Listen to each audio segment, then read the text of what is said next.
Telugu capital భక్తి టీవీకి స్వాగతం సుస్వాగతం. నేను శ్రీలక్ష్మి. ఈరోజు మనతో సంస్కృత పండితురాలు, జ్యోతిష నిపుణులు, కవయిత్రి, రచయిత్రి, ప్రముఖ ఆధ్యాత్మికవేత్త డాక్టర్ శ్రీ కుప్ప విజయశ్రీ గారు మనతో ఉన్నారు. విజయశ్రీ గారు నమస్కారం అండి. నమస్కారం శ్రీలక్ష్మి గారు. విజయశ్రీ గారు, శ్రీ లలిత అష్టోత్తర శతనామావళిలో మనం నామాలు వివరించుకుంటున్నాం కదండి. అవునండి. 32 నామాలు అద్భుతంగా చెప్పారు. చాలా ఆనందంగా, చాలా భార్యాభర్తలు ఎలా ఉండాలి అన్న విషయాలు కూడా అమ్మవారిని అయ్యవారిని మనం చూసి నేర్చుకోవచ్చు అన్నట్టుగా కదా, అంతే కదా ఉన్నారండి. 33వ నామం 33వ నామం. ఇప్పుడు అమ్మవారు భార్యాభర్తల అన్యోన్య దాంపత్యం గురించి చెప్పిన తర్వాత ఎటువంటి స్నేహితులు ఉంటే మంచిది మన వెంట. ఇప్పుడు స్నేహితులు ఎటువంటి వాళ్ళు ఉండాలి అంటే మొత్తం మనిషి జీవితంలో ప్రతి దశలోనూ ఎలా ఉండాలనేది ఆవిడ తన యొక్క అవతారంతో మనకి సూచనలు ఇస్తూ ఉంటుంది అనమాట. అంత చక్కగా చెప్పిస్తుంది ఆవిడ యొక్క ఇది. అంటే ఆ వర్ణించి మనకి యథాతథంగా భూలోకానికి అందించిన వాళ్ళు అదండి, వాళ్ళకి మనం రోజు దీపం పెట్టి దండం పెట్టుకోవాలి. లేకపోతే మనకు అమ్మవారి గురించి వాళ్ళు దర్శించి చెప్పారు, మనకేం తెలుసు లేకపోతే అమ్మవారి గురించి. అలా అందుకనే గురువు పరంపర కావాలంటారు. అందుకే వాళ్ళు ఎలా చెప్తున్నారంటే సచామర రమావాణి సవ్య దక్షిణ సేవిత. చూడండి, చామరంతో ఎవరు వీస్తున్నారయ్యా లలితాదేవి కంటే రమావాణి. సవ్యము దక్షిణము అంటే రెండు వైపులా, దక్షిణ వైపు ఒకళ్ళు ఉత్తరం వైపు ఒకళ్ళు రెండు నిలబడి చక్కగా ఇద్దరు కూడా చెరో వైపులా నిలబడి సవ్య మార్గస్థాయని మహాని మనకు ఒకటి వస్తుంది. సహస్రంలో వస్తుంది. అందుకని అలా సవ్యము అపసవ్యం కాకుండా ఇక్కడ దక్షిణంలో ఒకళ్ళు, పక్కన ఉత్తరంలో ఒకళ్ళు, అట్లా సచామర అంటే సచామర అంటే సహచామర, చామరంతో కూడుకున్న వాళ్ళే ఎవరున్నారు? సచామర రమా వాణి, లక్ష్మీదేవత, వాణి సరస్వతి దేవత.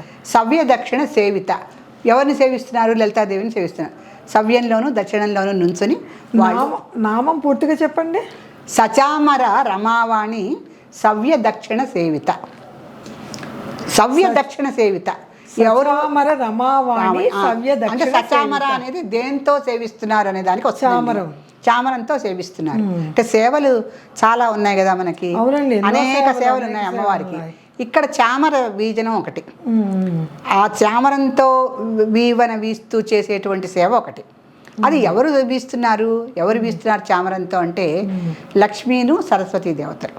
లక్ష్మీ సరస్వతులు కలిసి, అసలు లక్ష్మీదేవత ఎంత దండి స్థితికారకుడైనట్టు విష్ణుమూర్తి భార్య. మరి సరస్వతీదేవమో బ్రహ్మ సృష్టికర్త, ఆయన భార్య వాగ్దేవత. వాళ్ళే వచ్చి అమ్మవారికి వింజామర వీస్తున్నారంటే మనబోటి వాళ్ళం ఏం చేయాలి మనం? ఆవిడ తలుచుకుంటే మనకి ఆవిడ కాలిగోళ్ళు తుడిచే అర్హత కూడా మనకి ఇవ్వరు. ధూళి మన మీద పడ్డా. అందుకని మనం ఇంకా ఎంతో పుణ్యం చేసుకొని ఎంతో ఈవిడ నామాలతో మనం ఇంకా బాగా తన్మయం చెంది ఉంటే అంతవరకు మనం ఆవిడని చేరుకున్నట్టు, మానసికంగా ఆవిడని చేరుకోవడానికి మనం ఈ నామాల ద్వారా ప్రయత్నం చేసి మార్గం ఇది మనకి. మరి చూడండి, ఆమెని పారాయణకే పరవశం. ఇంకా మరి ఆ పారాయణే కదా మనం చేసుకోవాలి. అదే క్రియ చేస్తే వాళ్ళు ఎలా ఉన్నారు చూడండి, వాళ్ళంతా క్రియ చేయగలిగారు. ఆ క్రియలను మనం తలుచుకుంటేనే మనకి ఇంత ఆనందం కలుగుతోంది. ఇంకా మనం వాటిలోకి వెళ్ళిపోతే అంత అదృష్టం ఇవ్వాలి ఆమె, ఆ తల్లి ఇవ్వాలి. చూద్దాం, ఏదో ఒక జన్మలో ఇవ్వకపోతుంది అమ్మవారు మనకి. అంతే కదా, నిజమండి. అలా ఆవిడ అలా చక్కగా చెరువు పక్కన లక్ష్మీ సరస్వతులు. ఒక ఆవిడ ధనానికి ప్రతీక. ధనం అంటేనే పద్మం అండి అసలుకి, ఎందుకంటే ఆవిడ పద్మాసనస్థ. ఆవిడ చంద్రుడితో పాటు సమానంగా లక్ష్మి క్షీర సముద్రాజ తనే కదా, క్షీర సముద్రంలో పుట్టింది. ఆవిడ పుట్టడం ఎట్టా ఉండి బాలికలాగా పుట్టల. మన అమ్మవారేమో చిత్తగ్ని కుండ సంభూత, లక్ష్మీదేవేమో నవయవ్వన విలాసవతిగా ఒక బంగారు తామర పువ్వులోంచి పైకి వచ్చింది ఆవిడ క్షీరసాగర మదనం చేస్తున్నప్పుడు. అలా వచ్చేసరికి ఆవిడ లావణ్య రూప సౌందర్యాలకు అందరూ అలా భయభ్రాంతులు అయిపోయారు ముందు.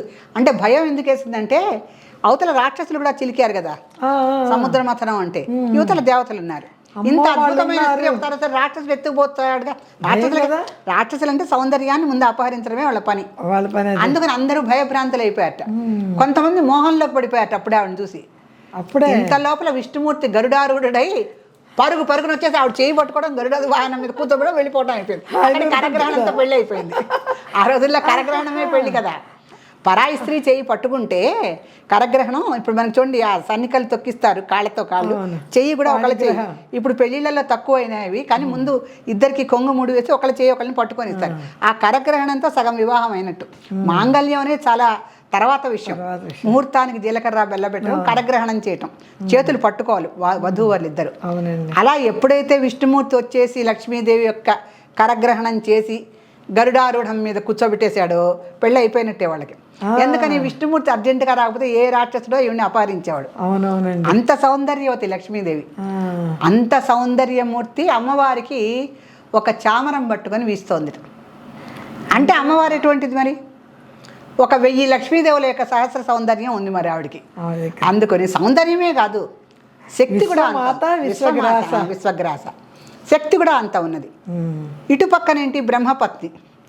బ్రహ్మపత్ని సరస్వతీదేవి, జ్ఞాన సంపద అంతా ఆవిడది. ఆవిడ వాగ్దేవి, మరి శుక్లాంబరి, ఎన్నో పేర్లు ఉన్నాయి ఆవిడకి. అంత అద్భుతమైన సరస్వతీదేవి కూడా ఆవిడ హంసవాహిని. ఆ హంస దిగొచ్చి ఒక చామరం పట్టుకొని ఈవిడ కూడా వీస్తుంటే అలా సేవిస్తూ ఉన్నటువంటి లలితాదేవిని దర్శించి కవులు మనకు చెప్పారు.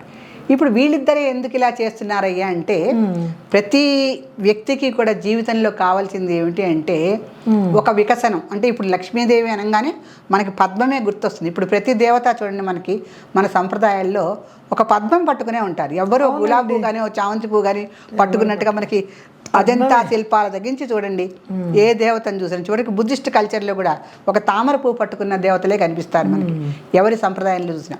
ఎందుకంటే ఈ తామర పువ్వుకి మనం పూర్వనామంలో చెప్పుకున్నాం చూడండి, అది ఏంటంటే బురదలో పెరిగినా కూడా దాని సువాసన సౌందర్యము తగ్గదు. రెండోది నీరు, బురద నీరు కూడా దాని మీద పడ్డా అది మెత్తగా జారి పడిపోతుంది తప్పితే ఆ పువ్వుకేమీ అంటదు.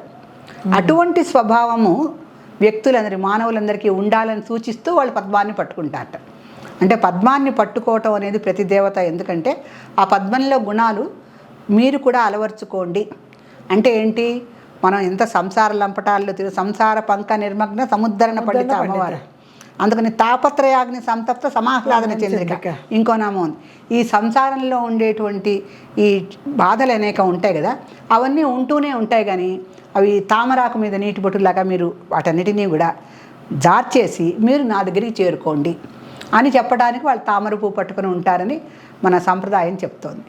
వీళ్ళిద్దరూ కూడా ఇలా వీచటంతో అర్థం ఏంటంటే, ఎప్పుడు అమ్మవారు సృష్టి కర్తృత్వం, స్థితికారకత్వం, ఇంకా లయకారకత్వంలో సాక్షీభూతంగా శివుడికి సహాయపడాలి. ఆయన చివరికి మహేశ్వర మహాకల్ప మహాతాండవ సాక్షిని అమ్మవారు. ఆ మహేశ్వరుడు మహాకల్పాంతంలో సృష్టిని చివరికి అంతం చేసే సమయంలో ఈవిడ ఎవ్వరూ ఉండరు జీవులప్పుడు. పిపీలి కాదు బ్రహ్మ పర్యంతం అందరూ నశించిపోతారు. ఒక్క రుద్రుడు మాత్రం సంహారం చేస్తూ ఉంటాడు. దానికి సాక్షి సంహారం చేశారంటే మరి ఎవరికి తెలుసు? సృష్టి అంతమే, కొత్త సృష్టి మళ్ళీ ఇంకో యుగం ప్రారంభం అవ్వాలి కదా. అప్పుడు సాక్షి మాత్రంగా మన అమ్మవారు కూర్చొని ఉంటుంది అక్కడ. మహేశ్వర మహాకల్ప మహాతాండవం చేస్తూ ఉంటాడు. తాండవం కూడా మహాతాండవం, తాండవానికి 4 గింతలు ఎక్కువగా చేస్తూ ఉంటాడట. మహాతాండవం చేసినప్పుడు ఈవిడ సాక్షి రూపంలో అక్కడ ఉంటుంది. సాక్షి గణపతి కన్న తల్లివి సద్గుణావతి అని మనకి ఇది ఉంది కదా అష్టోత్తరం, ఈ ఆవిడ యొక్క స్తోత్రాల్లో వస్తుంది. ఆ రకంగా అమ్మవారు ఉంటుంది కనుక ఈ 3 విషయాలన్నీ చూసుకొని అమ్మవారు సృష్టి స్థితి లయకారకత్వాలను చూసుకొని ఆవిడ చాలా అవిశ్రాంతంగా పనిచేస్తూ ఉంటే, వీళ్ళు మంగళ శీతల మంద వాయు ప్రసారార్థం వింజామరం విజయామి అని మనకు ఒక నామం వస్తుంది. మంగళ శీతల మంద వాయు ప్రసారణార్థం. మంగళత్వం ఉండాలి ఆ వీచడంలో, మందంగా ఉండాలి, శీతలత్వం ఉండాలి, చల్లగా మెల్లగా మంగళకరంగా ఆ వింజామర్లు అలా వీస్తూ ఉండాలి కూడా. మంగళ శీతల మందవాయు ప్రసారార్థం వింజామరం విజయామి అని మన షోడశోపచారాల్లో వస్తుంది. దీంట్లో మళ్ళీ ఏంటి, చామరం ఈ మృగం నుంచి వచ్చినటువంటి వెంట్రుకలతో ఈ యొక్క వింజామరలు తయారు చేస్తారు. దీంట్లో 2 రకాలు, తెల్ల చామరము నల్ల చామరం కూడా ఉంటాయి. సో సాధారణంగా తెల్లటి చామరం యొక్క ఇది వెన్నెల కాంతులతో మెరుస్తూ ఉంటుందట ఆ యొక్క చామరీ మృగం యొక్క వెంట్రుకలు. చామరీ మృగం యొక్క వెంట్రుకలు వెన్నెల కాంతితో తెల్లగా ఎలా మెరుస్తూ ఉంటుందో వెన్నెల అలా ఉంటాయి దాని యొక్క వెంట్రుకలు. ఆ వెంట్రుకలతో వింజామర తయారు చేస్తారు. దాని నాభి దగ్గర మరి కస్తూరి కదండి, ఎదురొక నామంలో చెప్పుకున్నాం. దాని తెలియక అంత తిరుగుతూ ఉంటుంది, దాని నాభి దగ్గర నుంచి అంత సువాసన వస్తుంది తెలియక. అటువంటి ఆ మృగం కూడా చాలా విశేషమైన మృగం అండి, కస్తూరి మృగం. సో దాని నుంచి వచ్చేటువంటి ఆ వెంట్రుకలను తీసి ఎందుకు కస్తూరి మృగానికే ఇన్ని అది పుణ్యం అద్భుతమైన అద్భుతమైన ఉన్నాయంటే మరి అది పుణ్యం చేసుకుందంట. మరి సింహానికి ఒక్కదానికే అమ్మవారు కూర్చునే అర్హత వచ్చింది. ఏనుగు ఉంది, ఏనుగు మీద శివుడే కూర్చుంటాడు ఎప్పుడు, అమ్మవారు కూర్చోవడం తక్కువ. ఎప్పుడన్నా ఆయనతో పాటు ఊరేగింపు వెళ్ళాలంటే అమ్మవారి, కానీ ఈవిడ సింహాసిని కదా, మరి సింహవాహిని ఎప్పుడూ కూర్చుంటుంది. మళ్ళీ వ్యాఘ్రం ఉంది పెద్ద పులి మీద, దాని మీద ఇన్ని లక్షల జంతువులు ఉంటే ఈ రెండింటికి అదృష్టం దక్కింది. మరి దుర్గాదేవి ఏమో అంతే, కస్తూరి మృగానికి కూడా దాని యొక్క కస్తూరితోనేమో అమ్మవారు తిలకమే తీర్చిదిద్దుకుంది. దాని యొక్క చర్మం మీద ఉన్నటువంటి వెంట్రుకలతో అమ్మవారికి వింజామర తయారు చేయటం, అంత అదృష్టం చేసుకుంది ఆ మృగం కూడా. అలా సచామర రమావాణి సవ్య దక్షిణ సేవిత అంటే ధనము విద్య ఈ రెండింటినీ కూడా వాళ్ళు అమ్మవారికి వింజామరలాగా వీస్తూ వచ్చారు. అలా వాళ్ళకున్నటువంటి ధనము, వాళ్ళకున్నటువంటి విద్య అమ్మవారికి వింజామరలాగా వెళ్తుంది. ఆవిడేమిటి మీరు అన్నట్టు విశ్వమాత కదా, ఆవిడకు ఒక ధనం కావాలా, ఒక విద్య కావాలా? ఆవిడ శ్రీ విద్యకే అధినేత్రి. కాకపోతే వీళ్ళు ఏంటంటే తమకున్న విద్యనేదో అమ్మవారికి వింజామర రూపంలో సేవ చేసుకుందామని ఈ లక్ష్మీ పండు తాంబూలం మానవ మాతలు ఓ పండు ఒక ముత్తైదు పూజ చేసుకోవడం అలాంటిది అనమాట. అలా వాళ్ళ స్థాయిలో వాళ్ళు లక్ష్మీ సరస్వతులు ఆవిడని సేవించారు అనమాట. ఇదండి నామార్థం. చాలా విశేషంగా ఉందండి నామార్థం, చాలా బాగుంది. శ్రీమాత్రే మాత్రే నమః.